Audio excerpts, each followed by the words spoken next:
I actually went to every class. I went, all 12 years. Um, it was just a thing of going from, you knew what room you're going to be in the next year, but you just progressed from room to room. Uh, on the elementary side, then you would go through out to the high school side. But I was in every room, in the school. The big thing of going to high school was the industrial arts.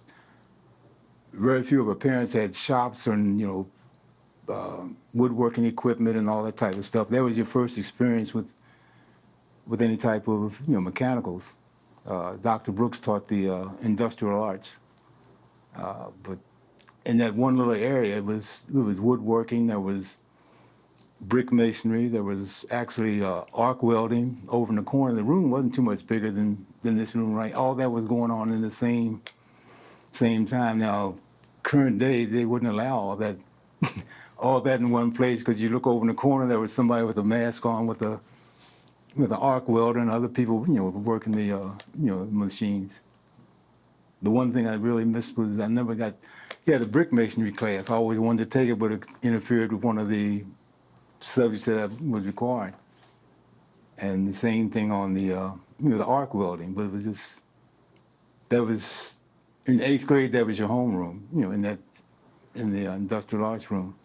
I don't know, I remember making a shoebox and another little project you had to design a house, actually, do the plan, you had to prove the plan, then you built it with a model, but you'd have to build it up from the frame, the 2x4s with a frame, lay the floor and, the subfloor, and then you have to but you ought to do it all in miniature.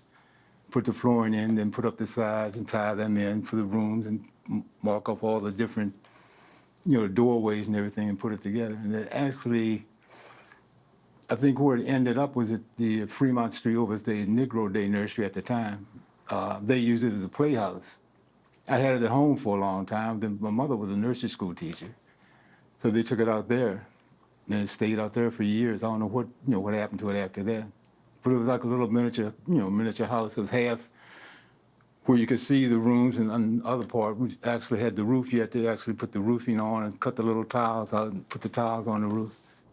I guess the biggest thing I found out when I went away to school, they taught Latin. Had the Mr. Gaskins was a Latin teacher. He was a principal, but he also had Latin. Very few schools had Latin in the curriculum. We had Spanish and Latin, but I took Latin. But that was also helpful in a lot of the tests, because the base words, if you didn't know for sure, you look at the base and see what the base was in Latin. You could figure out what it was. But it wasn't something that you could speak or write. But it did help in reading and knowing words that you weren't familiar with. Oh, that was the goal, then, to graduate. It's one of the things some of the teachers would tell you, I guess they were, trying to inspire you or keep you on track. Said, you got to know this, because if once you go away from here, they're going to eat you alive. But it wasn't really like that. They did a fantastic job. When I went to the Virginia State, I realized that I'd had a better, or at least I'd retained a lot more than some of the ones from the bigger schools, like in Richmond and the Tidewater area.